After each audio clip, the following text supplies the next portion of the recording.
Compartilhar a tela.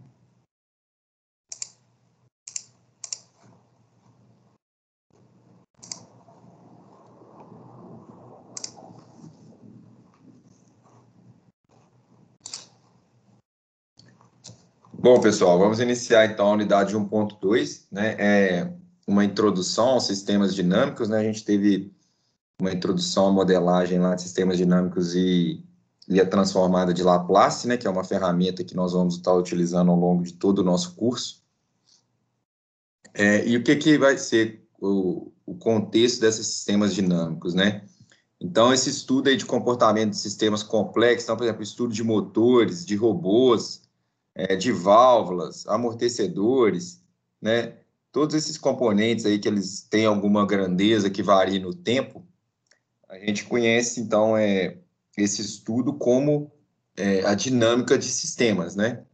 A gente viu aí na aula passada que a modelagem matemática do sistema consiste em descrever esses fenômenos através de equações, né? E que normalmente, ao aplicar as leis da física sobre um sistema, né, da natureza, aí a gente chega em equações diferenciais, né? Então, nós chegamos em equações diferenciais, por exemplo, de circuitos elétricos, de segunda lei de Newton, da condução de calor aqui, ou conservação da energia. Essas equações diferenciais, elas são matematicamente complexas, porque elas envolvem derivadas e integrais, e muitas vezes derivadas parciais também, como o exemplo dessa aqui da condutividade térmica. Então, elas são complexas e elas são difíceis de separar a saída da entrada, né? Por exemplo, aqui, se você tiver, qual que seria a sua entrada aqui numa equação diferencial parcial dessa? É até difícil de você visualizar, né? Por exemplo, a sua saída pode ser a temperatura e a sua entrada pode ser a sua fonte de calor, né? Mais a quantidade de calor que está sendo armazenada aqui.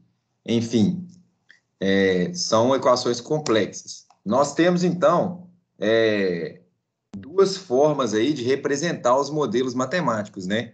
Um é através da função de transferência, como eu expliquei para vocês, é uma modelagem no domínio S, e outra através do espaço de estado, né? Que nós vamos entender que é uma modelagem no domínio do tempo.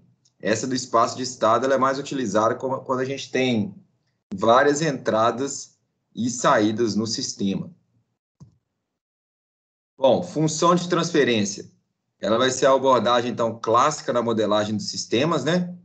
E a principal vantagem é a interpretação rápida da resposta do sistema, ou seja, como que a minha saída vai se comportar ao ser aplicada uma determinada entrada, né? A desvantagem desse método da função de transferência, que é pelo método de Laplace, é que ele só pode ser utilizado em apenas sistemas lineares e que a gente chama de sistemas intransientes, né, que não vão variar no tempo. Além de que para sistemas com múltiplas variáveis, a sua aplicação é quase inviável, né? Então, nas múltiplas variáveis, a gente vai usar o outro método lá, né, do método de estados, né, das grandezas lá de estados, ok? Então, a função de um sistema, quando a gente fala a função de transferência de um sistema, ela vai ser representada pela relação entre a transformada de Laplace da saída pela entrada de um sistema, né? Então, isso aqui, se vocês quiserem anotar, pode até anotar que é importante, né? A definição da função de transferência, G de S, é a relação entre a saída pela entrada. Porque toda vez que você quiser saber o resultado da saída do seu sistema, basta você multiplicar a transformada de Laplace pela transformada de Laplace, basta transformar a função de transferência, desculpa, pela transformada de Laplace da entrada, e aí você consegue obter a saída no domínio S, né? Aí você aplica a transformada inversa e chega na resposta no domínio do tempo. Aí, uma coisa que a gente fala, né, algumas observações, é que a função de transferência ela vai ser inerente ao sistema, né? Ela não depende da magnitude e da natureza do sinal de entrada, exatamente porque ela é uma relação entre a saída e a entrada, né? A função de transferência ela está representando o que o sistema vai fazer com essa entrada, né? Então, por isso que a gente costuma representar ele dessa forma. Ela vai fornecer, então, a entrada e saída, mas ela não vai fornecer informação nenhuma relativa à estrutura física do sistema, né? Então, você pode ter um sistema, um circuito elétrico que tem a mesma função de transferência do que um sistema mecânico, né? Porque ela não está ligada à física do problema, e sim à relação entre entrada e saída. E sistemas diferentes podem ter relações semelhantes, ok? Se a função de transferência, então, de um sistema ela for conhecida, a saída do sistema vai poder ser estudada para diferentes tipos de entrada. Nós vamos entender quais são esses diferentes tipos de entrada e entender também como que o sistema vai reagir a cada entrada, né? Como eu tinha explicado para vocês, as raízes do numerador de uma função de transferência vão ser denominadas zeros e do denominador polos, né? Então, na verdade, aqui, as raízes do numerador. Então, todo valor de S que faça com que o meu numerador seja zero é denominado zero da função de transferência. Aqui, como é uma função de primeiro grau no numerador, eu só tenho um zero, né? Uma raiz. No denominador, eu tenho duas raízes que vão fazer esse valor ir para zero e o limite dele vai tender ao infinito. Logo, as duas raízes aqui, S1 e S2, são os polos da função de transferência. Isso aqui é uma revisão, né? Nós já tínhamos visto também na aula passada. Vamos entrar, então, agora no diagrama de blocos, né? O diagrama de blocos, ele é uma forma de representar um sistema graficamente, né? E você pode representar cada função através de um bloco e ver como que funciona o fluxo de sinal que entra e sai desses blocos, né? Diferente, então, da representação de uma equação, né, de uma matemática abstrata pura, os diagramas de bloco eles têm a vantagem que eles vão indicar realisticamente o fluxo de sinais. Você consegue entender qual que é o fluxo daquele sistema que você está estudando, onde que o sinal passa primeiro, sofre uma transformação, passa para o outro ponto. Então, quando nós representamos em diagrama de blocos uma função de transferência, nós vamos ter, então, um bloco contendo a função de transferência, um sinal de entrada, um sinal de saída. Aqui dentro você vai ter, então, a sua função de transferência, aquele G de S. Você vai escolher um sinal de entrada para o qual você quer saber a resposta e aí vai ter a saída, né? Então, a gente representou esse sistema em um diagrama de blocos que a gente chama. Então, toda vez que a gente quer saber a resposta de saída de um sistema, basta multiplicar o sinal de entrada pela função de transferência, ok? Então, por exemplo, C de S aqui seria o sinal de saída, e aí a gente multiplicaria R de S, que seria o sinal de entrada, por G de S, que seria a função de transferência. Quando, então, a gente faz essa representação aí por um sistema, por diagrama de blocos, porque você consegue uma simplificação da análise do sistema. Como ele fica exibido de uma forma gráfica, né, em vez de equações, ele vai te trazer uma visão muito mais ampla daquilo que o sistema está te mostrando, né? Grandes sistemas, então, que você tem sistemas complexos com várias relações entre as pequenas partes, né? Eles podem ser divididos aí em subsistemas mais simples, e aí você consegue avaliar a contribuição de cada um desses subsistemas para o desempenho global do sistema. Como assim, né? O que isso quer dizer? Então, por exemplo, aqui eu peguei um sistema que ele era composto, na verdade, por G1 e G2, que são subsistemas. Na verdade, o meu sistema completo ele é a multiplicação dessas duas funções de transferência. Mas eu as dividindo em subsistemas, eu consigo entender qual o impacto que essa primeira subsistema tem sobre a minha entrada, aí com a saída resultante desse sistema, que vai servir de entrada para o próximo aqui, G2 de S, eu consigo saber qual o efeito dele nessa saída, e aqui eu tenho C de S, que é a minha saída. Com C de S, eu ainda faço um feedback, que a gente chama, onde eu vou comparar o meu sinal de saída com o sinal que eu desejaria ter. E esse sinal ele vai representar um erro, por exemplo, de que eu queria que fosse do que ele realmente é. Então, essa aqui é uma representação de diagrama de blocos. Só um segundo, pessoal.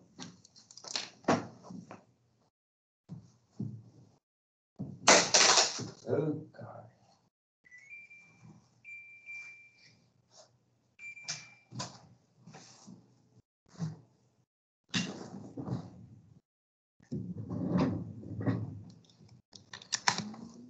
Bom, então, pessoal, essa representação de diagrama de blocos, ela tem essas facilidades, e aí podemos transformá-las, então, em subsistemas. Então, igual eu falei, se você tem dois subsistemas em cascatas, né, o diagrama original sendo G1 e G2, você pode multiplicar essas duas funções de transferência, e agora você vai ter uma entrada X de S para uma saída Y de S.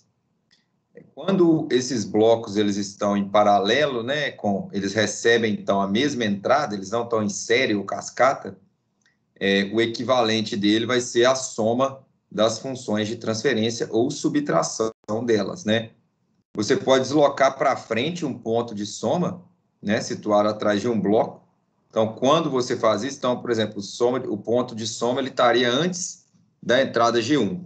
Você pode colocar ele depois da G1, contanto, né, que você também coloque essa função de transferência aplicado ao termo inferior que estava indo no outro ponto da soma, né? Então, você coloca, como se fosse o equivalente aqui, matematicamente, né? E aí, deslocando para trás, né, um ponto de derivação situado à frente de um bloco. Então, se você tem esse ponto aqui com a y de s saindo, você tem a função, então, de passar essa derivação para trás, mas antes dele virar y de s, ele tem que passar por G1, né, novamente. Então, você percebe que aqui, ó, você está pegando x1 de s multiplicando por G1, sai y de s. Aqui você está pegando x1 de s multiplicando por G1, sai y de s. E aqui deriva. Então, né, não muda nada, né, são equivalentes. Isso aqui é importante na simplificação e na manipulação dos blocos, mas aí depois vocês dão uma olhada mais com calma aí no que a gente gravar e propor exercícios aí no livro. Quando nós não conhecemos, então, pessoal, o sinal de entrada, nós podemos usar vários sinais de teste. Oi. O João Vitor fez a pergunta aí no chat. Oi, qual a pergunta? Não consigo ver as perguntas aqui. Gabriel, vejo isso muito em instrumentação, correto? Aquele trampo de instrumentista lá na usina. Ah, correto. Gabriel, vejo muito isso em instrumentação, exatamente. Isso, na verdade, essa forma de representar é muito comum em várias áreas, né? Então, por exemplo, teoria de controle faz essa representação também, porque ele fica muito gráfico, né? Muito visual. Instrumentação usa isso demais, né? Você vai pegar os controles PIDs, por exemplo, você vai pegando suas entradas, vendo onde vai ocorrendo cada transformação, tem o feedback. Então, isso é muito aplicado em instrumentação, sim. Qual área da usina que você trabalha com instrumentação lá?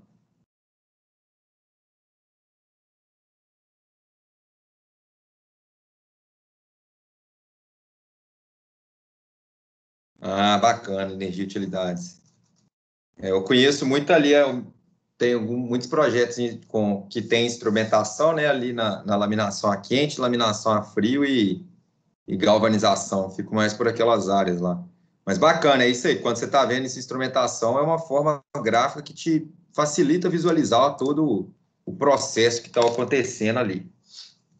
Tem uma coisa interessante, pessoal, que muitas das vezes nós não sabemos qual vai ser o sinal de entrada do nosso sistema. Por exemplo, você tá desenvolvendo um amortecedor de um carro. Você não sabe, basicamente, o que vai excitar o seu pneu, né? Pode ser, por exemplo, uma lombada, pode ser aquelas costelas, né, de estrada que você vai passando, pode ser um olho de gato, enfim, podem ser diversas entradas que seu sistema vai ter que lidar com elas. Então, com isso, a gente pode não saber os sinais. E aí a gente vai usar os sinais de entradas de teste, né? Os principais, eles são funções degrau, rampa, parábola de aceleração, impulsos senoidais e ruído branco, né? Então, só para vocês visualizarem o que seria, por exemplo, a função degrau, ela seria algo desse tipo aqui, ó. Você está no tempo, antes de t igual a zero, a função vale zero. Quando t igual a zero, ela dá um degrau para cima e agora ela vale o valor que você estimar aqui. Vamos falar que é A. Pensa bem, o que isso pode representar fisicamente? Não tinha nenhuma força aqui força externa no meu sistema, não tinha tensão elétrica no meu circuito, não tinha aplicação de temperatura, de calor, não tinha nada. Aí no tempo zero eu tenho um degrau. Então quer dizer que do nada eu tive um salto muito grande da entrada e mantive ela constante. Um exemplo de algo físico que pode ser comparado com isso é você ter um sistema elétrico aqui, bem simples, né? Ele é chaveado aqui dessa forma e com uma carga aqui.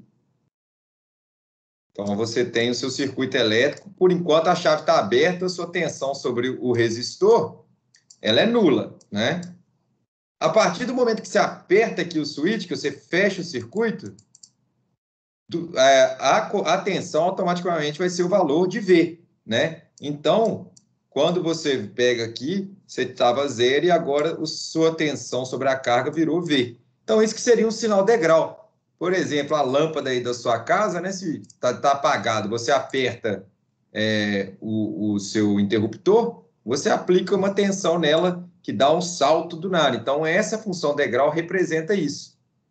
Uma outra função de teste interessante é a função impulso, que ela basicamente, o seu sinal ele é zero para todo instante de tempo, menos em zero, onde ele vai valer um valor que você estimar. Então, se você tem um eixo aqui de coordenadas aqui, ó, e aqui é o tempo zero, sua função impulso ela ia ser zero nesse ponto aqui, no zero ela ia valer um valor aqui, e depois ela iria voltar a zero. Isso aqui seria um impulso, seria o equivalente a eu apertar, eu acender e apagar a luz muito rápido, num instante quase infinitesimal, quase zero. Poderia equivaler a eu dar um soco rápido num carro, por exemplo, e tirar a mão rápido, então você deu uma força de impacto ali. Então, o sinal de teste impulso, ele está relacionado a impacto, né?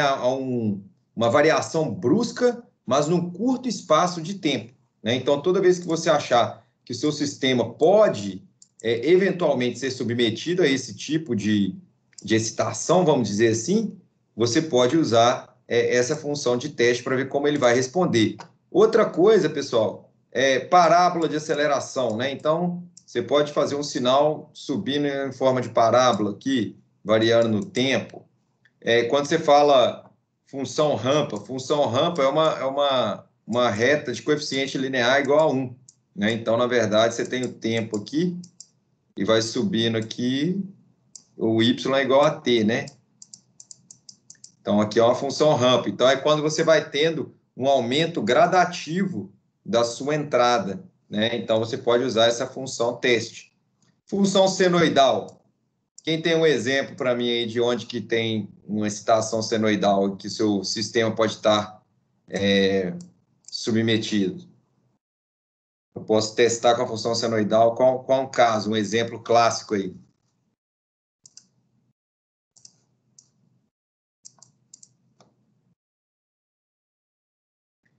Função senoidal, né? Quando você liga qualquer circuito elétrico na tomada da sua casa, ele está submetido a uma frequência de 127, de 60 Hz, né? É uma senoide com uma frequência de 60 Hz, e se sua tomada for 127 volts, esse valor aqui é 127 raiz de 2, né? Que você calcula o valor, a tensão de pico na frequência senoidal. Então, se seu circuito ele vai operar em corrente alternada, naturalmente você vai ter aqui uma senoide excitando o seu sistema. Então, essa aqui é uma função também que você pode utilizar de teste.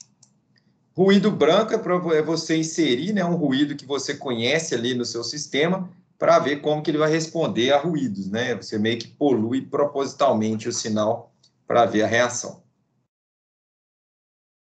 Ok, pessoal, esses então são os principais sinais de teste, né, que nós vamos utilizar para os sistemas. Esse de impulso aí, ele serviria também no sistema da campainha, né, no caso.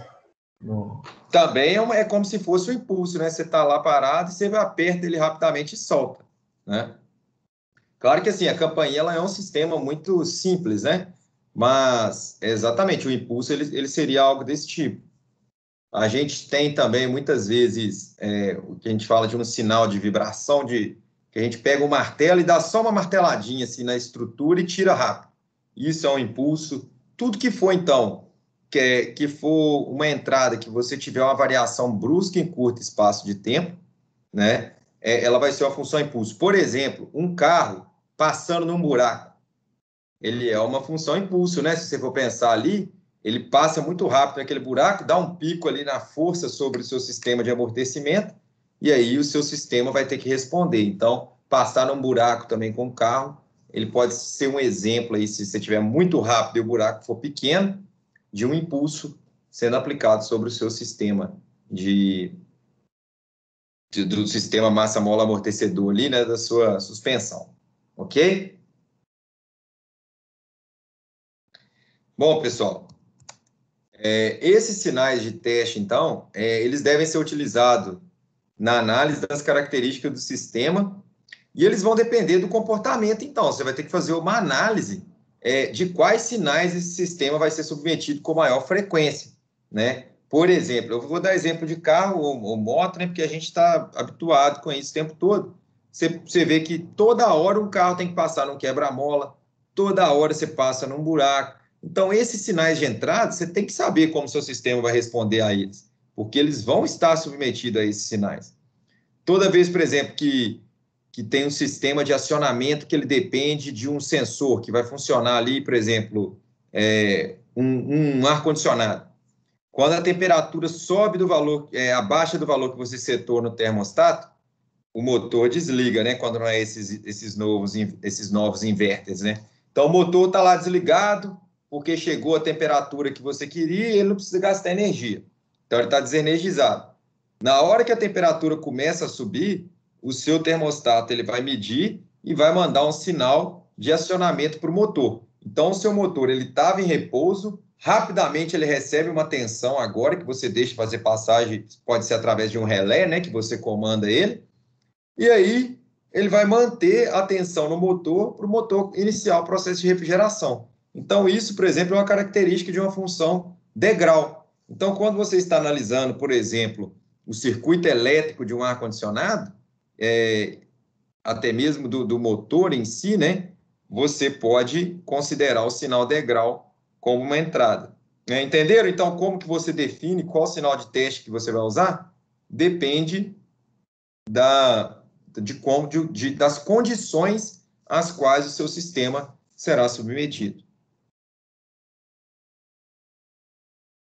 Olha lá, é o que eu falei, então.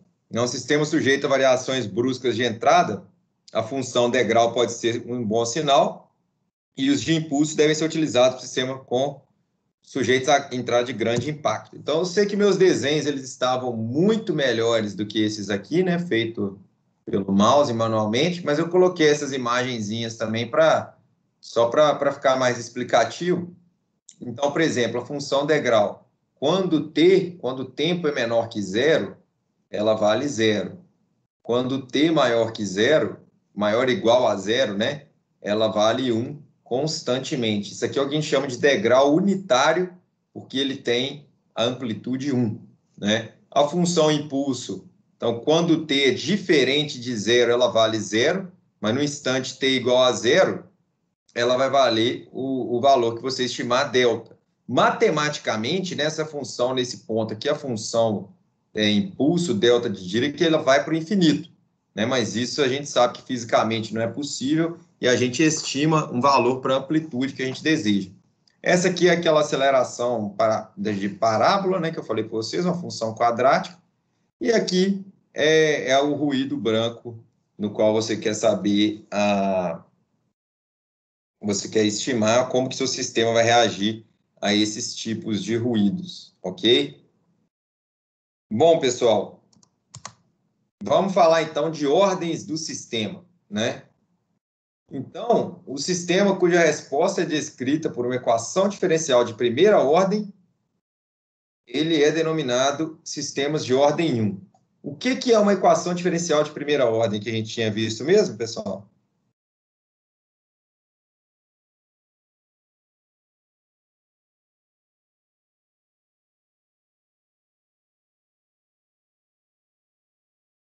Pessoal? Pessoa que o sistema não tá elevado a nada, que é só ele mesmo. É uma parada assim, né?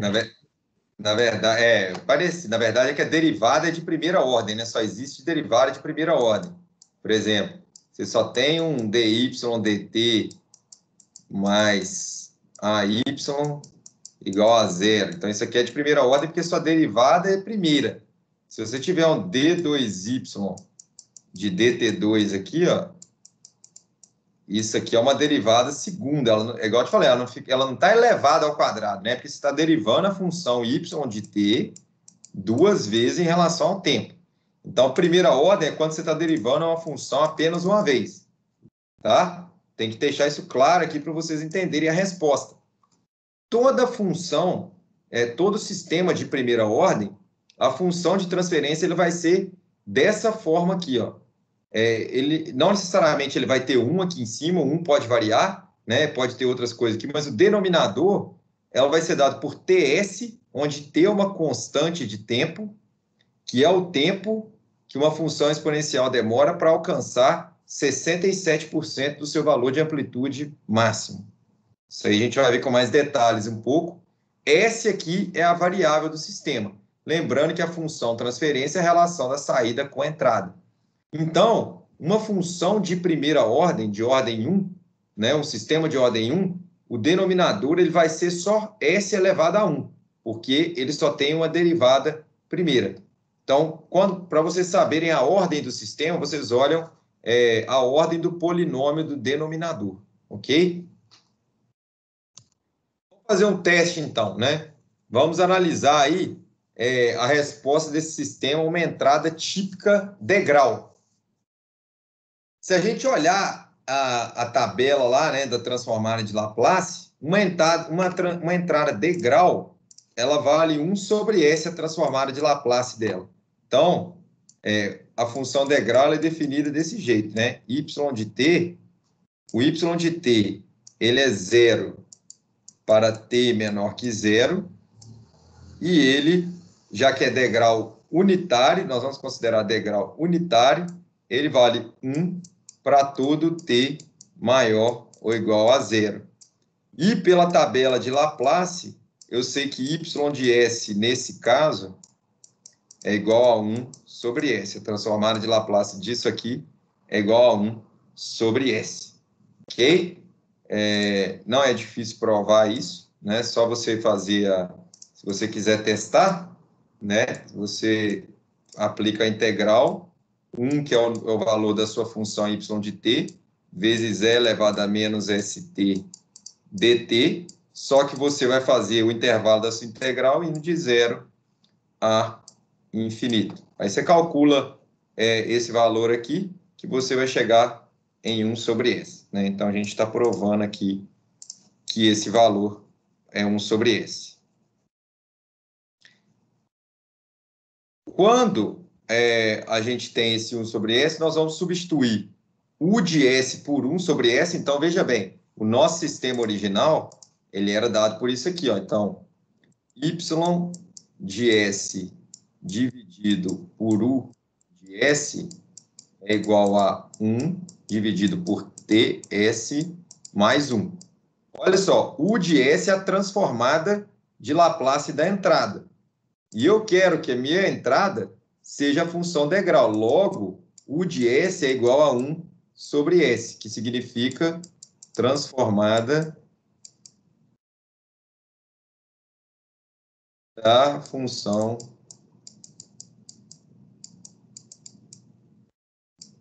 degrau.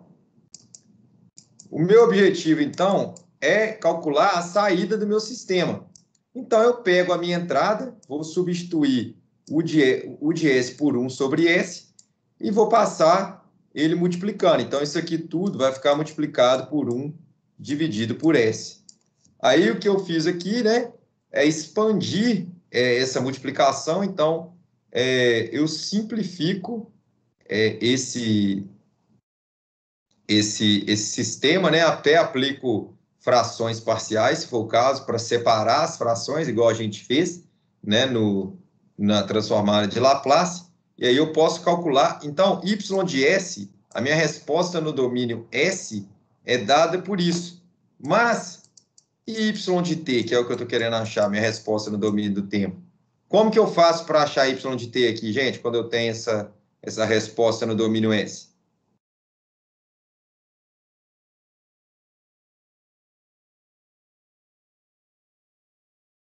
Aplico a transformada inversa de Laplace, né?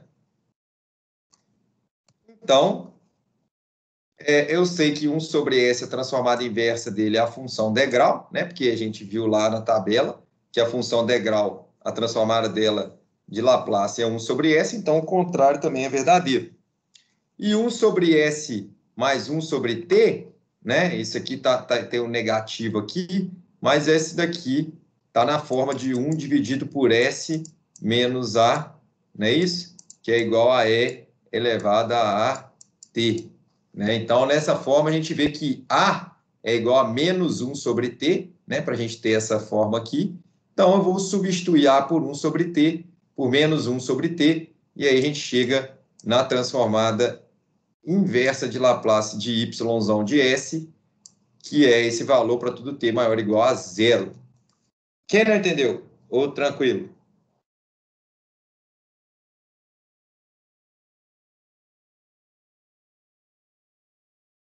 Beleza, né? Então, vamos lá. Quando a gente, então, pessoal, considera o tempo igual ao valor da minha constante de tempo, que a gente chamou, olha só, T maiúsculo, né, é igual a constante de tempo de sistemas de primeira ordem. Quando nós consideramos, então, o tzinho igual ao t maiúsculo aqui, esse valor aqui vai ficar menos 1, né? Então, aqui é igual a 1 dividido por menos 1 sobre e elevado a 1. Na verdade, menos 1 sobre e, né? A saída, então, y de t, ela vai ser equivalente a 0,632. Olha só, a saída é equivalente a 0,632 quando o tempo é igual a constante tempo. E isso vai dizer que a nossa resposta y de t, ela alcançou 63,2% da sua variação total. Nós vamos entender isso graficamente, o que eu estou falando. Como a saída aqui ela é uma exponencial negativa, né? Quanto menor o t, a constante de tempo da resposta do sistema, mais rápido vai ser a resposta do sistema. Então, quanto menor a constante de tempo, mais rápido o meu sistema vai alcançar 63,2% do total. Então, vejam bem, nós temos aqui um sistema, né, uma variação aqui no tempo para um y de t.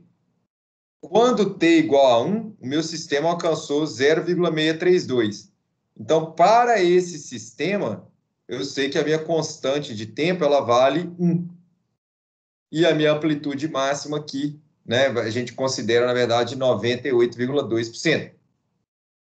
A gente fala que a gente alcançou, então, o regime permanente. Aqui você tinha uma resposta transitória, onde a sua saída ela variava com o tempo, e depois de um tempo ela se estabiliza, e aí ela mantém um sinal constante.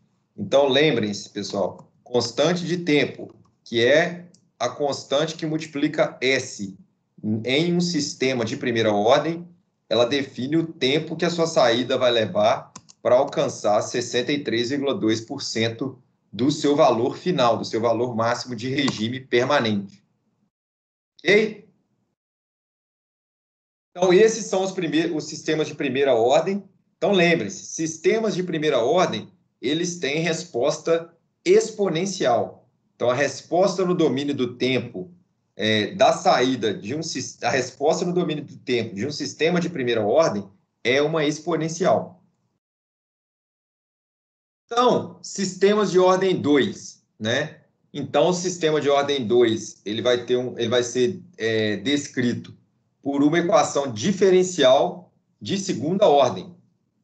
E a função de transferência dele é demonstrada abaixo. Então, perceba o seguinte, eu tenho o que eu chamo de frequência natural, ômega n ao quadrado, em cima, aqui no numerador, frequência natural, né? A frequência, igual a gente vê lá quando tem ressonância, no sistema massa-mola, ou seja, a frequência natural é aquela que o meu sistema responde quando ele foi excitado, e a resposta livre dele vai ser na sua frequência natural, né? Geralmente o que a gente fala para sistema mecânico, né? Ômega n vai ser raiz de K sobre M, não sei se vocês lembram disso, né? E a frequência natural de circuitos também, ela pode ser dada por 1 sobre raiz de LC, né? Tem a frequência natural de alguns circuitos também que a gente pode calcular dessa forma. Então, quando a gente tem um sistema de segunda ordem, o numerador vai ter a frequência natural ao quadrado e o denominador, ele vai ter o que a gente chama de taxa de amortecimento do sistema, que é dado por essa letra aqui que a gente chama de zeta, tá? E aí a gente tem o zeta, 2 zeta multiplicado o ômega n, que é a frequência natural, vezes S, mais ômega n ao quadrado. Então, percebam que o número que está multiplicando aqui o S vai ser dependente da frequência natural e do zeta, que a gente consegue parâmetros importantes do sistema. E aqui, como sempre, né, a função de transferência ela é dada pela relação da entrada com a saída.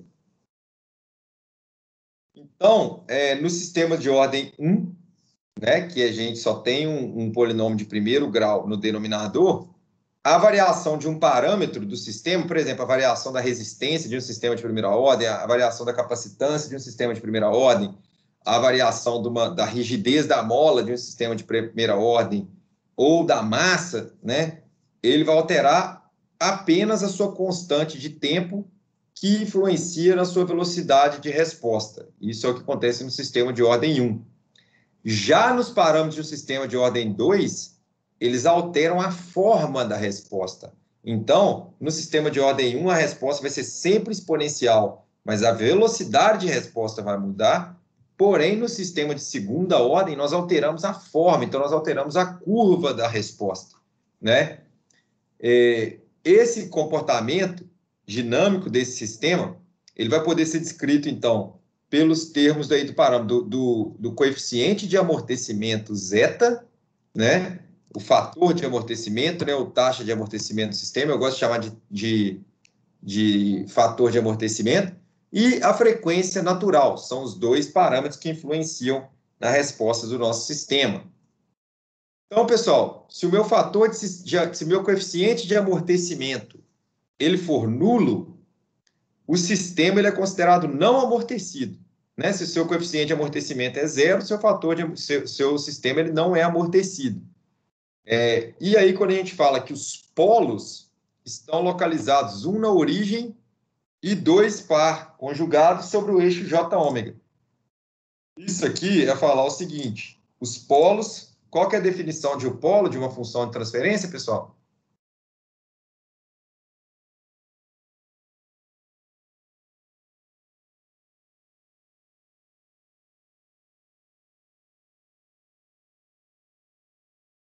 É o que leva a minha resposta ao infinito, né? Então, se você tiver um sistema aqui, né, de par ordenado, você ia ter o par aqui sobre o eixo J-ômega, que seria esse aqui seria o eixo dos números reais, da parte real da sua raiz, aqui seria o eixo da parte imaginária, e você teria um polo sobre esse eixo e um polo sobre esse eixo, e seu sistema ele não seria amortecido, ele seria uma senoide ou um cossenoide, né, puro, né? Então, a resposta do seu sistema ela não teria amortecimento, ela seria algo, por exemplo, permanentemente dessa forma, senoidal, tá? Porque ela não tem amortecimento, então não... O que é o amortecimento, gente? Toda vez que vocês ouvirem falar de amortecimento, significa retirar energia de um sistema.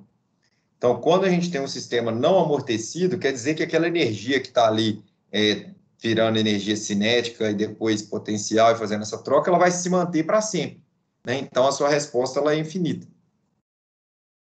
Já quando o seu coeficiente de amortecimento está entre 0 e 1, nós temos o que chamamos de sistema subamortecido, e esses dois polos, né, que a gente chama, essas duas raízes do denominador, eles vão ser números complexos e par conjugado, né? Um é espelho do outro, né? A mais J ômega, por exemplo, e B menos J ômega, exemplo, né? Eles são par conjugado, A mais J ômega e A menos J ômega, pares conjugados. Quando nós temos o coeficiente de amortecimento igual a 1, lembrando, gente, não percam o que nós estamos falando que é coeficiente de amortecimento, é um parâmetro aqui que vai ser consequência dos seus outros parâmetros do sistema que está multiplicando o S na sua função de transferência. Nós estamos dando significado para ele, falando o que ele influencia no comportamento do seu sistema. Então, quando esse fator de amortecimento, esse coeficiente de amortecimento, ele é 1, a gente fala que o sistema ele está criticamente amortecido. E os polos eles vão estar localizados, um na origem e dois vão ser reais e iguais, né? Então, ele é criticamente amortecido. Se o coeficiente de amortecimento é maior do que 1, o sistema ele vai ser, então, denominado superamortecidos e os polos eles vão ser reais, mas negativos. Então, quando a gente olha a resposta de cada um desses sistemas, esse sistema aqui, ele é não amortecido. Então, percebam que a amplitude dele se mantém ao longo de todo o tempo, né? E a frequência natural que a gente chama, né? A gente tem um período aqui da função, né? Onde aqui a função está vendo que ela retorna. Esse daqui seria o período dessa função. E aí, a sua frequência natural você poderia encontrar como sendo o inverso do período. Um sistema subamortecido, ele seria esse caso aqui, sub. Então, ele dá um overshoot, mas você começa a ter um amortecimento, e aí ele começa a reduzir a amplitude e não chegar no seu regime permanente, né? A gente fala até de steady state aqui. Quando a gente está falando de um sistema criticamente amortecido, né, a amplitude dele ele vai ter uma resposta praticamente exponencial pura, né, e ele chega rápido no seu valor de regime permanente, né? Então ele tem um comportamento bastante exponencial. E quando ele é super amortecido, esse sistema ele tende a responder mais lentamente, né? Ele demora mais tempo para alcançar o seu valor de regime permanente. E ele tem uma forma diferente. Você vê que quando ele é super amortecido, ele não tem essa oscilação aqui, ele não tem a componente senoidal ou cossenoidal. Ele também tem ele é uma aparência bem exponencial, né? Porque as raízes aqui elas vão ser reais. Quando as raízes são puramente reais, você tem uma resposta exponencial, tá? Quando elas são puramente imaginárias, você tem uma resposta puramente senoidal. Então, nós vamos pegar uma resposta de um sistema. Então, essa resposta aqui é o quê, pessoal? Quando a curva está desse jeito aqui. A gente acabou de ver os tipos ali de resposta. Essa aqui caracteriza o quê? Ele é subamortecido. Ele é o subamortecido, né? Porque você jogou um sinal nele de 1. Primeiro ele vai lá no alto, ele passa do sinal que você deu para ele, depois que ele volta e tende a acomodar. Então, ele é o subamortecido, ele não retira energia suficiente do sistema. Então, o sistema ele vai primeiro passar do seu valor inicial de degrau aqui, por conta da inércia que ele tem, e aí depois ele vai acomodar. A inércia aqui no sentido, pode ser inércia de massa, ou dependendo a propriedade equivalente, né, a grandeza física equivalente no sistema de segunda ordem qualquer. Então, pessoal, nós vamos estudar cada uma dessas letrinhas aqui, porque todo sistema de segunda ordem, e existem sistemas de segunda ordem física, elétrico, mecânico, térmico, hidráulico, tudo isso existe, sistema de segunda ordem. Todos eles vão ter entre um desses tipos de resposta aqui, e é importante nós sabermos o que cada um desses termos aqui significa, e tem até umas fórmulas que vão ajudar. Então, por exemplo, o tempo de atraso, TD, qual que é a definição dele? Vai se tratar do tempo requerido para que a resposta alcance metade de seu valor final pela primeira vez. Então, valor final aqui não é 1. Quanto tempo a minha resposta gastou para alcançar meio? Aí você traça uma reta na horizontal, onde ela encostar, você desce aqui. Esse aqui é o seu tempo de atraso, o tempo que a sua resposta demorou para chegar à metade do valor final dela. Tempo de subida, isso aqui é time raising, né? Aqui é time delay. Então, aqui, ó, o tempo necessário para que a forma de onda da resposta passe de 0,1 a 0,9 do valor final. Então, qual que é o tempo que ela vai chegar aqui em 0,9 do valor final? Então, você traça a reta aqui, volta aqui, você vai ver o tempo que ela gasta para chegar a 90% do seu valor final, o time raising, né? O MP, né, que é o TP no caso aqui, que eu acho que é o TP primeiro, vamos ver o tempo. É o tempo, então, que o seu sistema vai demorar para a resposta alcançar o primeiro pico. Né? O primeiro pico que a gente vai falar é quando ele está chegando aqui no ponto mais alto dessa região local aqui. Ó. Então, aqui eu tenho um pico, né? Aqui eu tenho outro pico. Então, nesse primeiro pico, qual que é o tempo que a minha resposta demorou para chegar aqui? Então, eu venho aqui no pico, desço aqui e calculo quanto tempo que gastou TP. Então, essa é a definição. E olha só, existe uma equação para calcularmos TP, que é dado por π dividido por ômega n, raiz de 1 menos coeficiente de amortecimento ao quadrado. Ômega n é frequência natural, coeficiente de amortecimento. Então, você consegue calcular esse valor se você tiver em mãos o valor do coeficiente de amortecimento da frequência natural, que muitas das vezes não é tão fácil assim de ser obtido.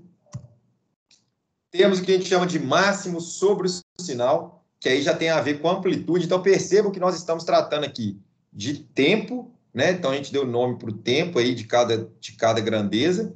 E agora a gente vai falar de amplitude do sinal. Então, o máximo sobre sinal, ele vai ser o valor máximo de pico da curva de resposta, expressa como uma porcentagem do valor em regime permanente. Então, olha só. Quantos por cento que esse valor de pico aqui é maior do que esse valor aqui, que é meu valor de regime permanente? Entende? Isso que significa MP. Qual a porcentagem? A gente fala de overshoot, muitas vezes, né? Que ele vai lá em cima, depois ele acomoda. Qual que é o valor disso? Então, você tem uma equação para expressar isso aqui, né? Essa porcentagem ela é elevada a menos zeta-π dividido por raiz de 1 menos zeta elevado ao quadrado vezes 100, exatamente por ser uma porcentagem. Esse aqui, de novo, fator de amortecimento. Olha que interessante. Esse sobressinal, ele depende única e exclusivamente do fator de amortecimento. Então, ele depende de como o seu sistema está amortecido. Então, por exemplo, se você está bolando um sistema de suspensão, você achou que quando passou num buraco, o carro foi muito lá para cima, o nego bateu a cabeça no teto. Onde você vai preocupar em mexer? No amortecimento. Tá? É ele que vai definir para você esse overshoot, aí, esse valor acima do seu valor de regime permanente. O zeta, então, pessoal, uma vez, né, o fator de amortecimento, a taxa de amortecimento, uma vez que você tem essa porcentagem de overshoot, você pode calcular ele como sendo menos ln de mp sobre 100, dividido pela raiz quadrada de π ao quadrado, mais ln ao quadrado, mp sobre 100. Pô, mas para que essa equação? Pô, difícil, como é que eu vou conseguir? Não vou calcular. Simples, pessoal. Essa equação aqui é excelente, sabe por quê? A gente consegue medir mp. Se a gente tem um gráfico da resposta, eu posso ir lá e pegar e medir aqui, ó. Ver quanto que ficou de distância daqui. Pô, isso aqui equivale a quantos por cento? Eu substituo aqui nessa expressão e eu consigo calcular o meu fator de amortecimento. Olha que interessante, né? É bacana que você consegue, com dados experimentais, calcular esse parâmetro, né? Que muitas das vezes você não sabe. Sistemas mecânicos, por exemplo, são complexos de você obter esses valores de amortecimento. Então, você utiliza da resposta, né, de como ele se comportou. Então, experimentalmente, você consegue calcular esse fator de amortecimento. Pessoal, até aqui tá tranquilo, assim, acho que vocês não tiveram muito contato com isso antes, né? Então, tá claro, vocês estão com dúvida, como é que tá? Professor, tá de boa até agora. Tá tranquilo? Beleza. Show. Tempo de acomodação, então, pessoal. Mais definições, né? Então, vai ser o tempo necessário, né, para que as oscilações amortecidas transitórias, então esse nome bonito, oscilações amortecidas transitórias, são essas oscilações aqui, ó. Tá vindo aqui, oscilações amortecidas transitórias. Por que elas são amortecidas? Porque a amplitude vai diminuindo. Por que elas são transitórias? Porque elas variam no tempo. Então, quando a gente está vendo uma definição dessa, né, que as oscilações amortecidas transitórias, elas alcançam e permanecem dentro de uma faixa de 2 a 5% em torno do valor de regime permanente. Igual eu falei, regime permanente é o valor que a saída alcança, que ela vai se manter nesse aqui. Então, aqui no caso seria 1, né? Quanto tempo que demorou para esse sinal de saída aqui, C de T, ficar próximo entre 2 a 5%? Quanto tempo demorou? Isso, então, para 2%, a gente pode calcular esse tempo de acomodação como 4 dividido por zeta ômega n. Pessoal, vocês acham que esse tempo de acomodação ele é importante para um sistema?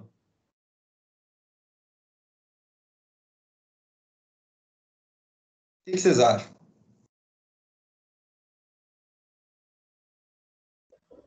Provável que sim, né, professor? Senão eu não estaria ensinando para vocês, né? Mas esse tempo de acomodação é o seguinte, gente. Você tem um sistema de segunda ordem. Ele quer dizer o seguinte: quando você mandar o sistema fazer alguma coisa, quanto tempo que ele vai demorar para chegar naquele valor que você mandou ele chegar? Por exemplo, eu quero que um braço robótico mova 30 milímetros no ar. Só que ele é um sistema de segunda ordem, supondo, tá? Um exemplo. Então, esse tempo de acomodação, na hora que ele subir, vai ser o tempo que ele vai ficar oscilando um pouquinho, vai vibrar um pouquinho, não vai estar onde eu mandei ele estar.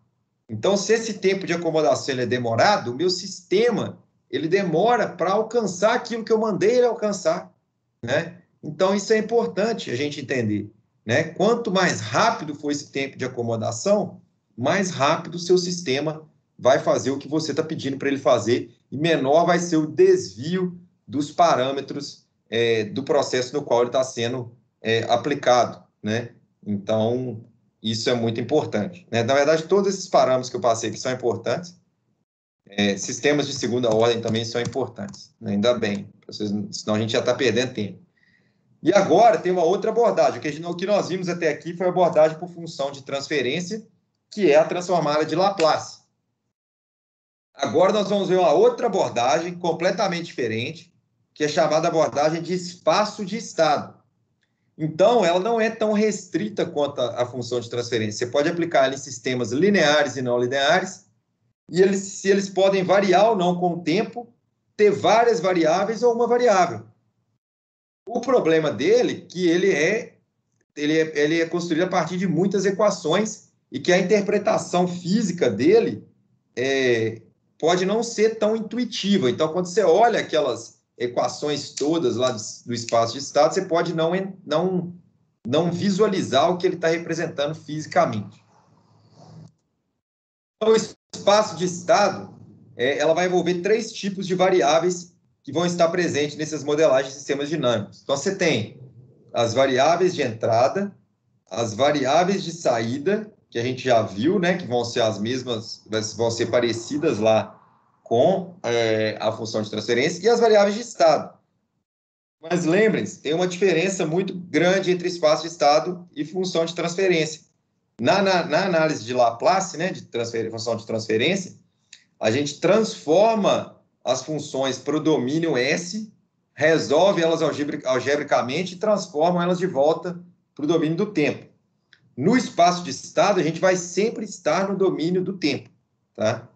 Então, o que é uma variável de estado, pessoal? A variável de estado ela vai ser uma grandeza cujo conjunto de valores determina o estado do sistema. Basicamente, as variáveis de estado vão ser a quantidade de grandezas que você precisa determinar para que um estado do sistema seja definido. Por exemplo, a pressão e temperatura, se eu souber a pressão e temperatura, eu sei o estado que meu sistema está nesse momento. Então, essas seriam as variáveis de estado.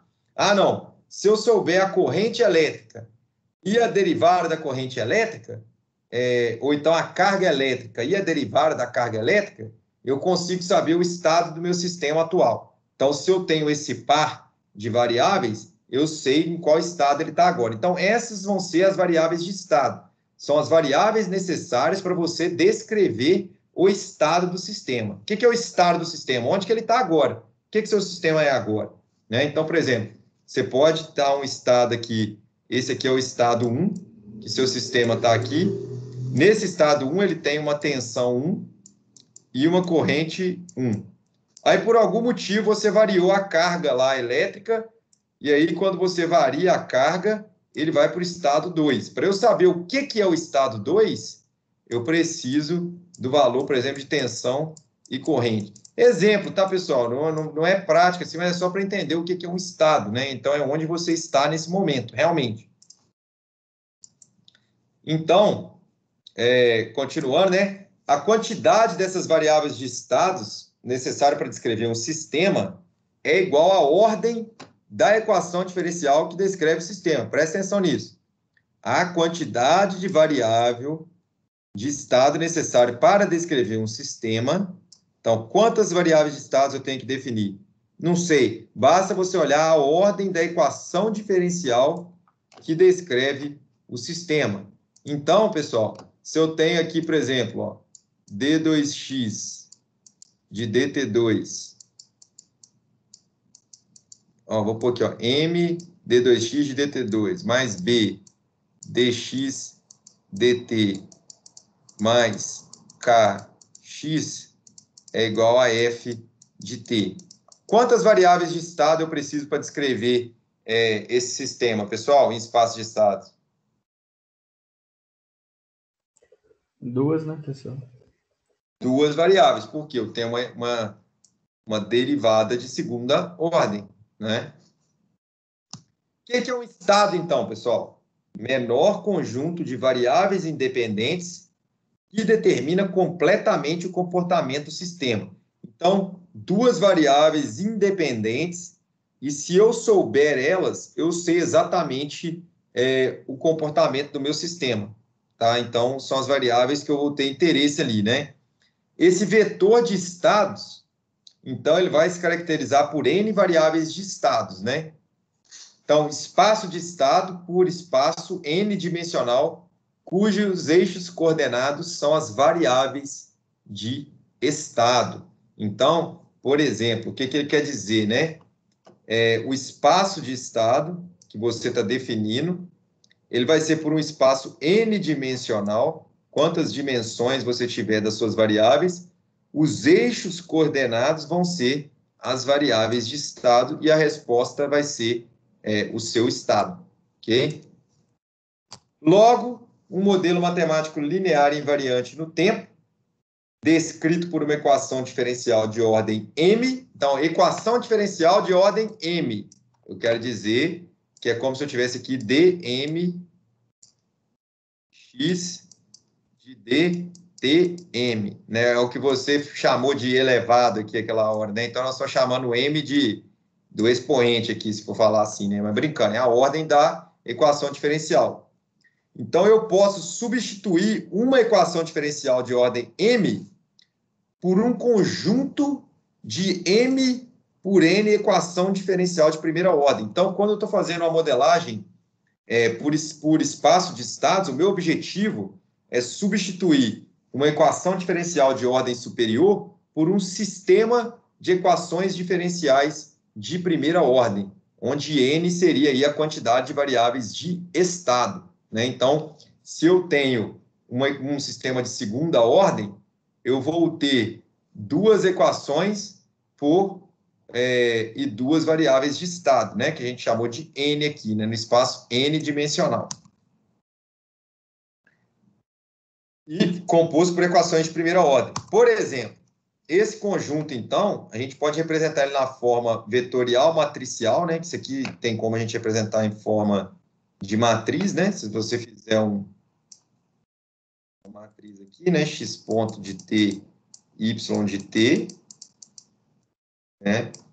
Ele é igual, enfim, você pode representar ele dessa forma. E aí você tem agora duas equações diferenciais de primeira ordem, né? Então, você tem um sistema com duas equações e duas variáveis de estado. Então, quando a gente pega para analisar isso aqui, ó, o x de t, né, ele é chamado de vetor de estado. Olha onde ele está aqui, ó. X de t é o vetor de estado ou equação de estado. X ponto de t, ele é a derivada do vetor de estado em relação ao tempo. Então, tem a derivada desse vetor de estado em relação ao tempo. Aqui eu também tenho o vetor de estado, né? Y de t é o vetor saída. U de t, vetor de entrada. A é o que a gente chama de matriz de estados do sistema. B é a matriz de entrada. C é a matriz de saída. E D é a matriz de transmissão direta. Então, esses aqui são termos, né, que a gente tem que ir nos familiarizando com eles. Por exemplo, considere a equação diferencial que descreve um determinado sistema. M, Y, dois pontos, mais B, Y, ponto, mais KY igual a U. Quantas variáveis de estado eu preciso para descrever esse sistema, pessoal?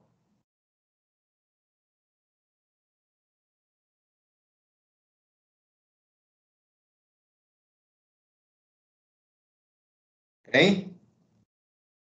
O que significa Y, dois pontos em cima? Isso aqui é só uma forma alternativa de você escrever D2Y de DT2, tá, gente? Quando você põe um pontinho em cima da variável, você está falando que é a derivada dela em relação ao tempo. Se você pôs dois pontinhos, é porque a derivada dela duas vezes em relação ao tempo. Então, vou perguntar de novo. Quantas variáveis de estado são necessárias para descrever esse sistema? Duas. Duas, exatamente. Por quê? Equação diferencial de segunda ordem, logo, duas variáveis de estado.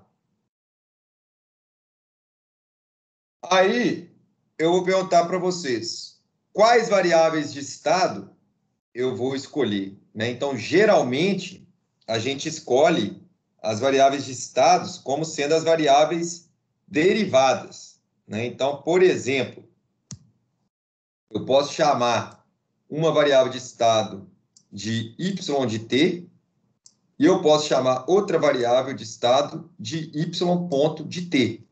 Olha só, escolha as variáveis de estado como as variáveis derivadas, né? Então, qual variável que eu tenho derivada aqui? Eu tenho y que foi derivado uma vez e virou y ponto.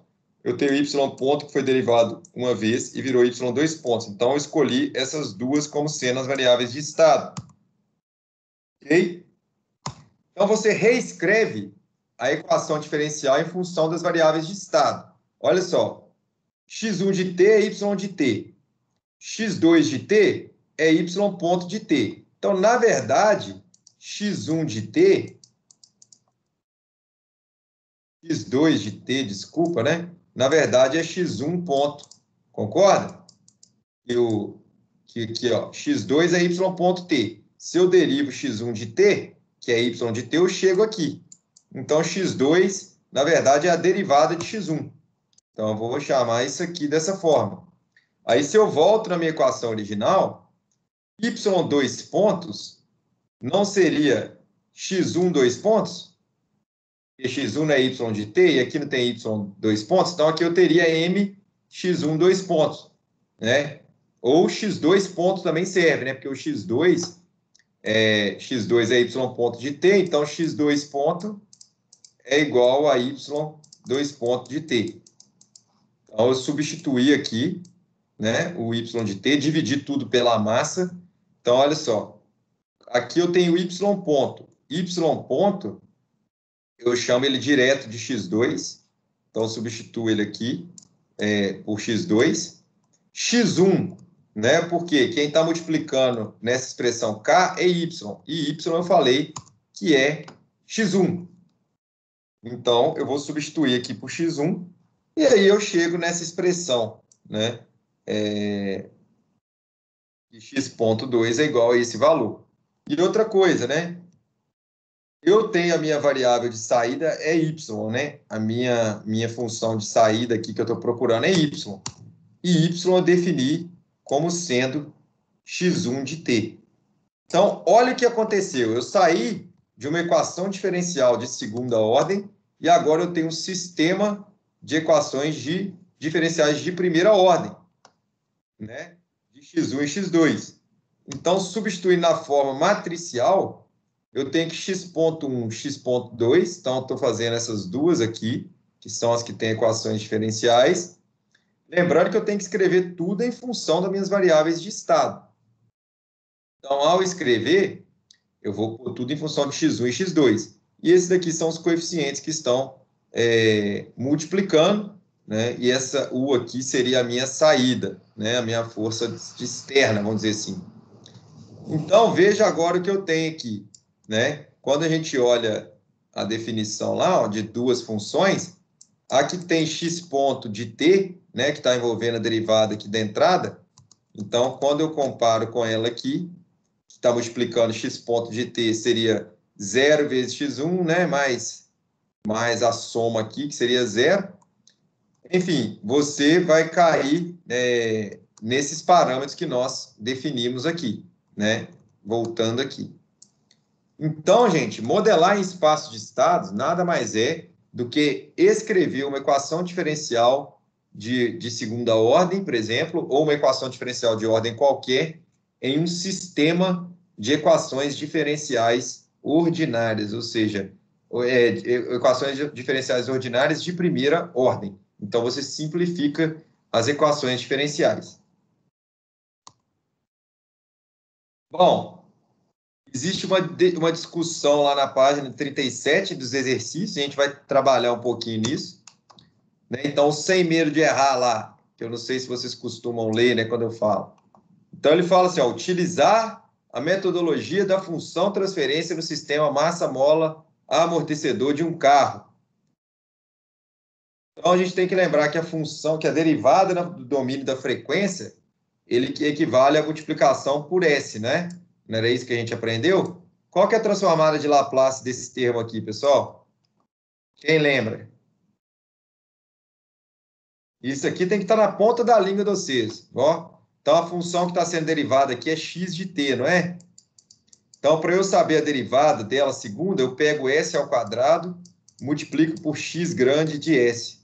Essa daqui é a transformada de Laplace. Guardem isso que vocês vão usar, vão cair na prova dos próximos 3 unidades, até o final do semestre, vocês vão ter que fazer transformada de Laplace.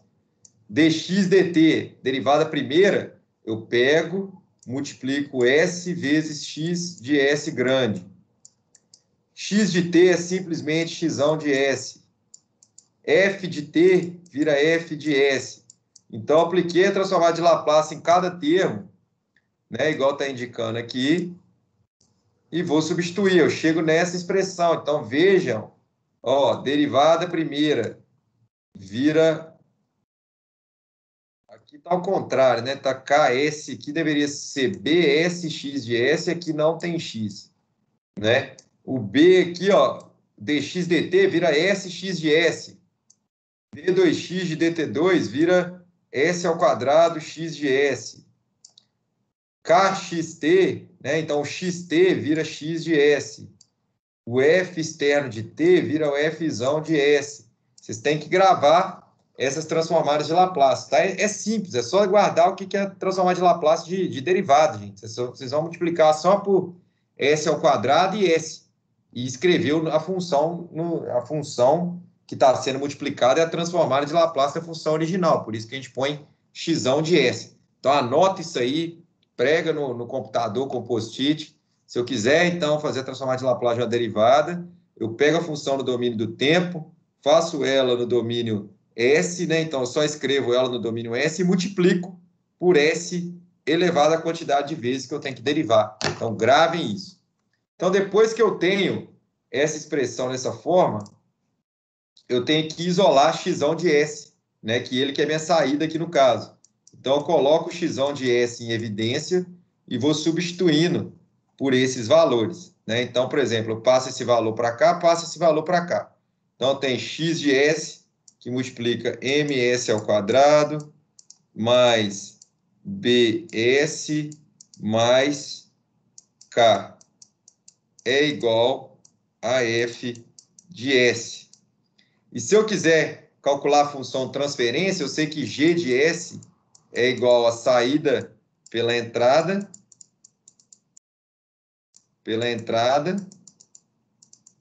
então, eu tenho que g de S é igual a x de S sobre f de S. Então, eu passo esse termo para cá, aí fica 1 aqui no lugar. Só que eu tenho que passar tudo que está multiplicando aqui para lá, né? Porque eu tenho que isolar x de S sobre f de S. Então, vai ficar 1 dividido por tudo isso aqui. Então, quando eu faço isso, né, na forma bonitinha, olha lá, x de S está em evidência, eu passo o f de S para cá e mando o ms tal para cá sobre 1. E aí eu chego à minha função de transferência. Ok? Percebam que a gente vai ter aqueles termos que a gente tinha observado antes da discussão sobre os parâmetros.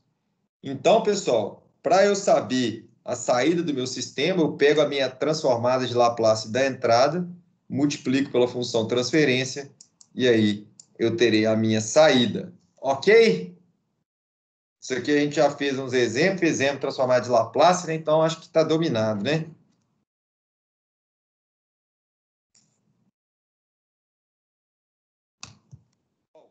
Vou fazer mais um exemplo com vocês, né? Um sistema de ignição de automóvel. A gente vai estudar, então, como funciona, né? Então, tem a mistura de ar combustível, né? E ela tem que ser inflamada em intervalos apropriados pela vela de ignição. Então, você tem que passar uma corrente aqui na vela de ignição para ela dar uma centelha ali e causar combustão dentro do cilindro, né? E a gente pode alcançar esse sistema através de uma vela de ignição em paralelo com um indutor, né? E aí a gente tem, então, o seguinte sistema. Eu tenho um sistema que ele estava inicialmente fechado, com um resistor e um indutor, e eu liguei a vela em paralelo com o meu indutor. Então, na verdade, aqui eu tenho um circuito formado por um resistor e um indutor, e eu liguei a saída dele no meu indutor, ok? Então, existe aquele passo a passo para a gente fazer a modelagem, né? Então, ele quer saber qual a relação da tensão sobre a vela de ignição e a tensão de entrada, ou seja, ele quer saber a função de transferência, né, desse sistema. Então, a primeira coisa é definir um problema, né? A definição do problema é encontrar a relação entre tensão no indutor, que é a saída do sistema, a partir da tensão de entrada. Então, encontrar G de S é igual a VL de S sobre V de S. Qual que é a lei física que eu vou aplicar? Nós estamos lidando com circuitos elétricos. Então, a lei física que eu vou utilizar é a lei de Kirchhoff, não é isso?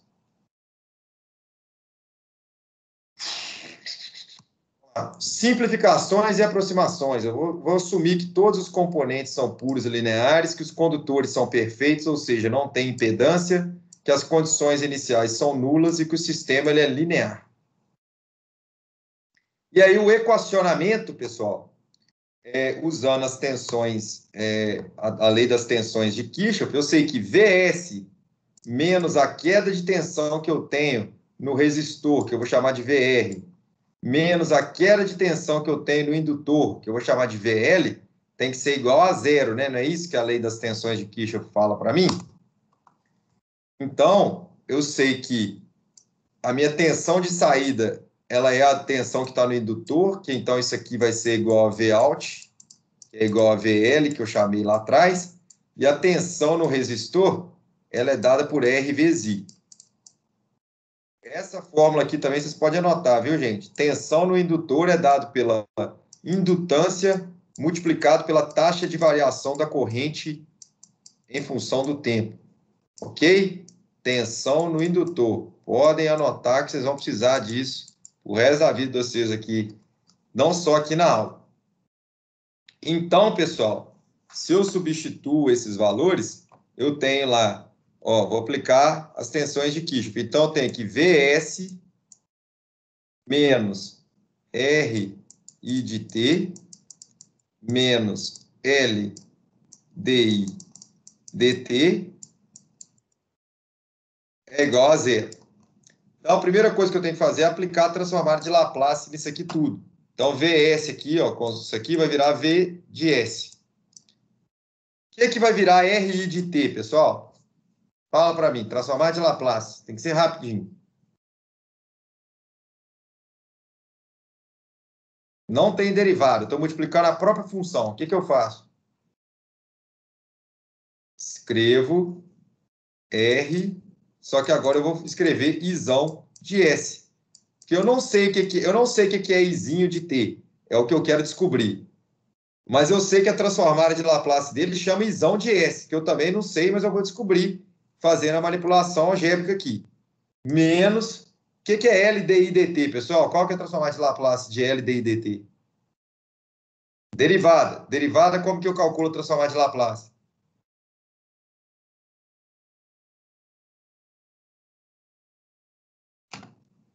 S Izão de S. Não é só multiplicar por S para derivar uma vez? Então, S Izão de S, eu não posso esquecer do L. Isso aqui é igual a zero.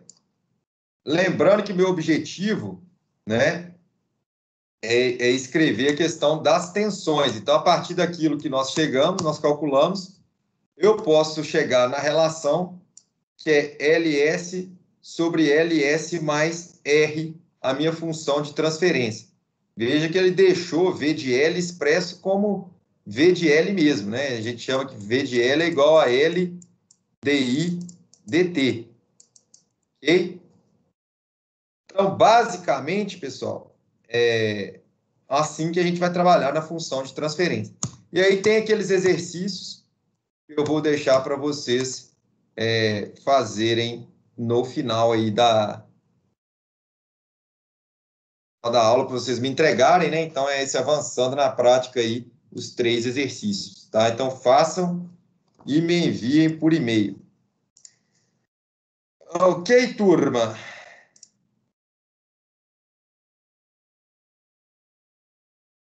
Ok, professor. Tá assustado ou tá tranquilo? Tô tranquilo, mas tem que praticar, né, professor? Pega, faz de novo, abre o livro de novo, pega a aula lá de transformada de Laplace, refaz os exemplos, isso aí, e faz esse exercício teórico do livro que ajuda, né? O e-mail é gabriel.yasbeck@croton.com.br. É o seguinte, essa é a unidade 1.2, eu vou passar para vocês também hoje a unidade 1.3, tá? Mas eu não vou delongar muito, não. Ela é uma introdução ao MATLAB. Hoje eu não vou abrir o MATLAB e fazer um exemplo aqui com vocês, porque como ela é uma introdução, a gente ainda não vai aplicar ela nas aulas práticas mesmo. Mas eu quero só dar uma passadinha rápida para vocês verem o que é. Aí a gente fica alinhado com o cronograma. Então, nós vamos estudar fundamentos de MATLAB. Alguns de vocês dois aí, vocês já estudaram alguma coisa, já ouviram falar ou já estudaram MATLAB?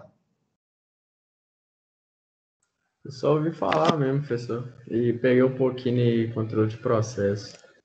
É isso. Beleza. O MATLAB, ele é uma linguagem própria, né, de alto nível. Então, quando a gente fala de linguagem de programação de alto nível, é que a gente tem pouca interação com hardware, né, com baixo nível, endereço de memória, então você consegue ter um nível de abstração maior. E ela foi desenvolvida primariamente para fazer operações com matrizes, né? MATLAB significa Matrix Laboratory, né? Laboratório de matrizes. Essa aqui é a tela principal do MATLAB, né? Onde a gente tem aqui um command window, que a gente chama, que é onde você vai digitar os seus comandos. Você tem o current folder aqui, que é onde vão encontrar os conteúdos do seu diretório, né? O que tem nessa pasta que você está trabalhando, quais arquivos que tem. O Workspace, que é do lado direito aqui, vai ter a lista das variáveis que você tem uso que vão ser criadas aqui. Então, você criou uma variável, por exemplo, x recebe uma matriz 10 por 10. Essa variável vai ser mostrada aqui. Então, basicamente, essa é a tela inicial do MATLAB. Os comandos básicos do MATLAB: soma, subtração, multiplicação, divisão, são os padrões, né? Potência é o jogo da velha, circunflexo, né? Funções: exponencial, exp, logaritmo log, logaritmo base 10, log 10. Raiz quadrada é SQRT, que é a abreviação de square root. Sim, não vou passar um por um aqui não, né? Isso aqui, na hora que vocês forem precisar de desenvolver algo, vocês vão no help lá do MATLAB que ele dá. Mas é só para vocês saberem que ele tem várias funções matemáticas prontas que nós podemos utilizar no MATLAB. Por exemplo, uma interessante: você tem o comando IMAG, que ele pega a parte imaginária só de um número complexo. E a parte real faz a mesma coisa. Enfim. O MATLAB, então, ele tem como unidade fundamental uma matriz ou vetor, e esses elementos eles vão ser distribuídos em linhas e colunas, que você vai definir por colchetes, né? Você abre e fecha um colchete, você define uma matriz. Um escalar, o que é um escalar? É só um número, né, que representa ali, é só, por exemplo, a grandeza, né, a amplitude, o que seja ali. Ele vai ser uma matriz 1 por 1, né? Ele tem uma linha e uma coluna. E um vetor, ele é uma matriz de várias linhas por uma coluna, não é isso? Se você pega aqui um vetor, ó, A, B, C, ele é coluna 1, coluna 2, ó, linha 1, desculpa, linha 2 e linha 3, mas ele só tem uma coluna, é um vetor. Então, tudo a gente trata como matriz no MATLAB. Por exemplo, você pode escrever equação abaixo do MATLAB. Você vai digitar lá no seu command window só os coeficientes do seu polinômio. Então, o coeficiente de x ao cubo é 3, o coeficiente de x ao quadrado é 2, o coeficiente de x é 5, e o coeficiente de x elevado a 0, né, que seria isso aqui, é 1. Então, aqui, ó, o índice do vetor, né, ele equivale ao expoente da variável de seu polinômio. Então, você pode falar que é o nome da variável recebe 3, 2, 5, 1. Para obter mais informações, então, no MATLAB, você pode usar o help, espaço, nome do comando, que você quer aprender o que faz, né? E também utilizar a documentação oficial do MATLAB. A gente tem a opção, então, de representar a dinâmica dos sistemas aí por função de transferência no MATLAB, né? Então, você pode escrever a função de transferência que a gente já viu ali no MATLAB. E, para isso, a gente tem que determinar os coeficientes dos polinômios do numerador e denominador, né? Então, por exemplo, quando você tem uma função de transferência g de s igual a 1 dividido por ts mais 1, né? Aquele exemplo que a gente viu, para você digitar no MATLAB, você tem que escrever o coeficiente que está no numerador, que seria só 1, né? E o coeficiente do denominador, que seria 1 e t. Então, se você definir essas duas matrizes, você consegue escrever a sua função transferência. Em espaço de estado, a gente define as 4 matrizes que caracterizam o modelo. Por que matriz? Né? Porque a gente vai escrever o sistema linear em forma de matriz, né? A modelagem de espaço, então, ela é feita usando o comando de instrução. Já a função de transferência ela pode ser feita via script ou Simulink, que a gente vai aprender como fazer essa função de transferência em Simulink também. A gente já falou que a função de transferência é a relação entre a transformada de Laplace da saída e a transformação de Laplace de entrada, né? Então, g de s, que é a função transferência, é igual a transformada de Laplace da saída, vamos chamar a saída de y de t sobre a entrada x de t, né? Transformada de Laplace da entrada. Então, isso aqui, na verdade, a gente pode escrever assim, ó, yzão de s sobre xão de s, a definição da minha função de transferência. E ela é representada, então, pela relação de dois polinômios, né, no plano complexo, que é o numerador e o denominador. No MATLAB, então, os polinômios eles são descritos por vetores linhas, ou seja, isso daqui, se eu escrever no MATLAB lá, A, B, C, D, um vetor linha, e falar que isso aqui é o numerador da minha função transferência, o que eu quero dizer é que isso aqui é A elevado a S ao cubo, mais B elevado a S ao quadrado, mais CS, mais D elevado a E, vezes S elevado a zero, que é D. Tá? Então, assim que a gente escreve um polinômio no MATLAB. E aí, por meio desses vetores linhas, nós podemos representar, né, o polinômio do numerador e denominador de uma função transferência. Então, a gente tem alguns comandos para a gente trabalhar em cima da função de transferência. A gente pode encontrar os polos e zeros dessa função. Então, quando eu escrevo roots P, eu vou calcular as raízes do polinômio P, podendo P ser o numerador ou o denominador. Então, se eu quiser calcular os zeros, eu uso o comando roots e o polinômio do numerador. Se eu quiser calcular os polos, eu uso roots e o polinômio do denominador. Se eu quiser calcular os dois, eu posso usar que P e Z, né? Ou seja, aqui eu vou ter dois elementos da matriz, dois argumentos, na verdade, né? Eles recebem o comando pzmap, numerador e denominador, onde o numerador é o polinômio do numerador e o denominador é o polinômio do denominador. Então, ele vai apresentar os polos e os zeros dessa função.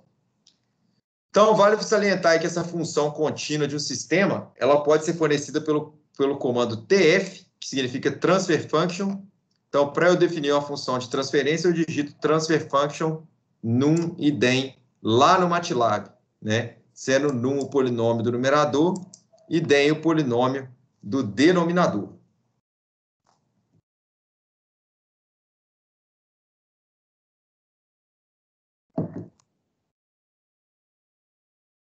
Como eu falei, no espaço de estados, sendo conhecidas as matrizes de estado A, matriz de controle B, matriz de saída C e a matriz de transmissão direta D, a gente pode escrevê-las no MATLAB, né? Por linhas de código, e o espaçamento ou a vírgula finaliza a declaração da linha, né? Então, quando você está fazendo uma definição, você pode fazer assim, ó, A, B, C é a minha primeira linha, ponto, vírgula, D, E, F é uma segunda linha, ponto e vírgula, G, H, I, enfim, acabei de definir, na verdade, a matriz A, B, C, D, E, F, G, H, I. Ok? É a forma de escrever essas funções. O comando SS significa Space State, né? Então, vai fornecer o modelo de espaço de estado para as matrizes A, B, C e D. Então, SS, eu escrevo as 4 matrizes separadas por vírgula, que são os argumentos para essas funções, as entradas para essa função, e aí eu consigo o meu modelo de espaço de estado, que é o meu sistema linear de equações diferenciais ordinárias de primeira ordem, né? Então, se eu quiser obter a resposta ao degrau unitário no espaço de estado e na função de transferência, eu posso utilizar o comando step, né, que significa que é um degrau, um passo, entre aspas, cis, que o cis tem que ser ou a função transferência ou o meu espaço de estados. Então, eu consigo saber a resposta no domínio do tempo para esse sistema no espaço de estado, tá? Analogamente, eu posso usar a entrada impulso, né? Utilizando impulse, e aqui no cis eu dou o argumento tanto do meu espaço de estado ou da minha função transferência. Vamos fazer um exemplo, né? Vamos considerar aqui o sistema representado pela função de transferência que é dada aqui por CS sobre RS, S mais 16 dividido por S ao quadrado mais 4S mais 16. E esse mesmo sistema ele é representado por espaço de estado dessa forma, ok? Então, eu consigo resolver pelo MATLAB esse dado. Então, quando eu estou com uma função de transferência, primeiro eu escrevo um numerador com os coeficientes do meu polinômio, né? Então, se eu voltar aqui, eu tenho 1 aqui e 16, então eu escrevo um vetor linha 1 e 16. O denominador, né? S ao quadrado mais 4S mais 16. Então, eu tenho aqui 1, 4 e 16. Então, eu escrevo o vetor linha 1, 4, 16. Falo que a variável x1, ela vai receber a função de transferência definido pelo numerador e denominador, que eram as variáveis que eu defini aqui em cima. Vocês estão ambientados, gente, com a definição de variáveis? Isso aqui é tranquilo, né? Você escrever, por exemplo, num igual. Como que tá isso aí? Tô de boa, professor. Tranquilo, né? Tá. Aí o comando PZ é aquilo que eu falei para mapear os polos e zeros, né? Então ele vai pegar, P vai representar as raízes do numerador e o Z vai representar as raízes do denominador. O figure é um comando do MATLAB para criar uma janela de plot, né? De onde você vai pôr um gráfico. E aí o figure vai receber esse gráfico aqui de baixo que a gente está pegando. Olha o que essa linha faz. Eu quero saber a resposta ao degrau da minha função de transferência x1 que eu defini. Então, em vez de fazer aquele cálculo todo da transformada de Laplace, nós vamos chegar aqui e obter a resposta no domínio do tempo. Então, ele me deu os polos e zeros, né? O zero ele vai ser dado aqui no eixo por bolinhas, né? E os polos por x, né? Então ele falou assim, ó, você tem um polo real e imaginário desse valor e aqui também o conjugado dele, né? Vamos dizer assim. E aí você tem a resposta no domínio do tempo desse sistema. Esse sistema aqui de segunda ordem ele é o quê, pessoal? Criticamente amortecido, subamortecido, superamortecido, o que ele é? Ele é sub, né, professor? Sub, exatamente, porque ele passa de onde você mandou ele chegar, né? Ele vai lá em cima depois que ele vai acomodando. Então, vocês percebem que com poucas linhas, gente, nós pegamos um sistema de segunda ordem que dá trabalho para fazer a transformada inversa de Laplace, né? Eu não sei se vocês lembram da última aula, né? Mas é bastante cálculo. E aí, com o software, em 6 linhas, eu sei a resposta do meu sistema, né? E eu poderia só substituir esse step aqui por impulso e saber a resposta ao impulso do meu sistema também. No espaço de estados, então, agora que eu falei, você tem que pegar aqui na sua representação por espaço de estados, né? Cada um desses aqui vai representar uma matriz, daquelas que a gente estava olhando. E aí, a gente, então, escreve elas, define A, B, C, D, usa o comando space state usando as matrizes, ABCD, cria a tela de imagem e plota step x2. Então, aqui a gente teria a minha resposta do sistema, né? Para várias funções degrau aqui, né? Eu consigo, então, ver como que vai variando em relação a esses comandos que a gente vai dando. Tá? Então, aqui, na verdade, a gente vai sempre definir, então, ou o polinômio da minha função transferência, ou as minhas matrizes. Aí eu vou usar ou o comando TF ou SS para criar esse sistema, né, o meu espaço de estados, ou para criar minha função de transferência, e aí eu escolho a função de entrada que eu quero e aplico sobre o sistema. Pessoal, olha só o que acontece com o espaço de estado. Ela vai possuir 2 entradas e 2 saídas, né? Logo, essa curva de resposta ao degrau foi em relação às 2 entradas para as 2 saídas. Então, aqui, ó, from input 1 to output 1, from input 1 to output 2. Né? Então, você tem aqui uma entrada para 2 saídas diferentes, e aqui você tem a outra entrada para 2 saídas diferentes também, e aí a gente obtém as respostas, ok? O comando figure que eu falei, ele faz com que cada gráfico fosse mostrado em janelas de figuras, né? Simplesmente.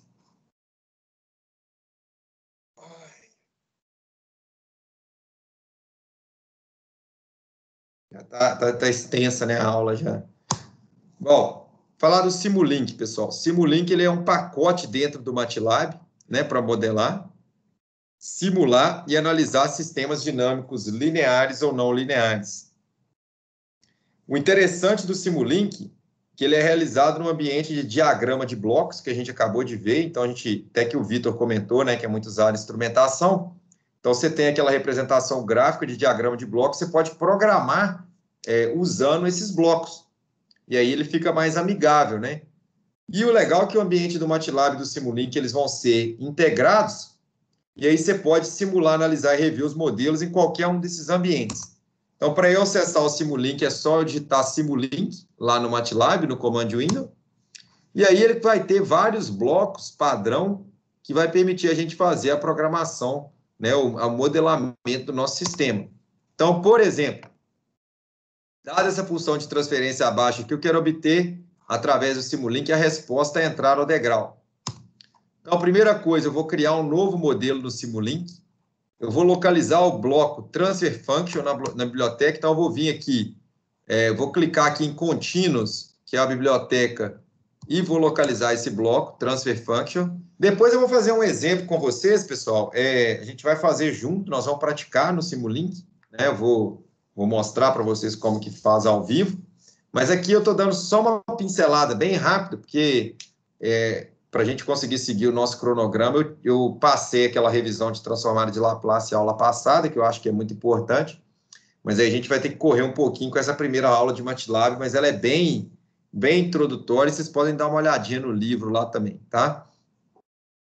Então, a gente vai achar o bloco que representa a função que a gente quer, nós vamos colocar ele na tela e entrar com os coeficientes da minha função de transferência.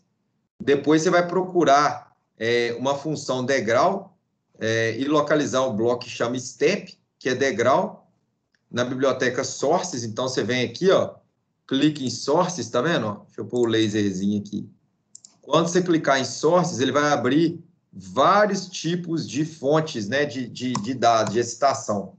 Só que nós queremos a função degrau, a gente escolhe o bloco step, nós vamos clicar em run, e aí a gente clica 2 vezes sobre o bloquinho scope, né, aí ele vai fazer a resposta do nosso sistema. Pessoal, passei muito rápido aqui nessa introdução de MATLAB, eu aconselho vocês darem uma olhada lá no livro também, que está bem alinhado com o que está aqui. Mas só para a aula não ficar muito cansativa, né? A gente está indo sem intervalo aí 2 horas e aula online a gente tem pouca interação, então acho que vai muito conteúdo de uma vez, né? Acho que pode estar até um pouco cansativo. Se vocês tiverem alguma dúvida, né? Eu estou aqui para responder, mas caso contrário, acho que eu vou deixar vocês irem descansar aí, porque já foi bastante conteúdo por hoje, né? Alguém tem alguma dúvida, um comentário? Professor, tá de boa. Tá tranquilo? Eu creio que o João também já é fera de instrumentação e ele vai tirar isso aí de letra. Ah, bacana, bacana. Não, ótimo, pessoal. Isso aí. Ô, João, depois você arruma o microfone para a gente interagir também, que é bacana quando vocês participam aí, fica mais legal. Não, amanhã ele vai comprar um camelô e falou comigo aqui. Eu tenho um aqui de mesa, rapaz, que eu uso quando eu estou usando meu desktop, quer ver? Ah, não sei onde é que ele tá, não. Baratinho, R$5 e funciona tranquilo, 10 conto. Aí a gente vai fazer os exemplos. As atividades que eu aconselho vocês fazerem é refazer os exemplos sem olhar a resposta, né? Pega, eu não vou passar essas atividades diretamente, né? O que eu estou passando para vocês são atividades lá no final do livro, mas refaçam o exemplo entendendo o que é, porque na prova vai ter uma versão modificada dos exemplos, tá? Então, entendam e aprendam a fazer, que aí vocês vai ser tranquilo. Até porque também vocês vão fazer a prova online, né? Então, dá até para apimentá-la um pouquinho. Mas tô brincando, né? Vai ser tranquilo. Semestre passado a turma não teve muita dificuldade, não. Beleza, gente? Professor, e questão do MATLAB aí, como é que vai ser as aulas práticas? Não vai ter, né? Basicamente, eu não sei que vocês tenham MATLAB em casa, né? O que eu vou fazer é o seguinte, eu vou abrir MATLAB no meu desktop aqui, Eu tenho o MATLAB e eu vou fazer as práticas, né? Se vocês baixarem ele aí, tiverem a manha, você pode ter até a versão de estudante, né? Baixar a versão de estudante, que é de graça. Aí a gente faz junto, né? Vocês vão fazendo, eu vou fazendo aqui também, e aí nós vamos fazendo. Top, porque o AutoCAD eu tenho aqui em casa, versão estudante, né? Até faço uns projetinhos aqui. Aí você falando aí que o MATLAB também tem, aí dá para Tem a ir versão de estudante. acompanhando. Peraí, rapidinho.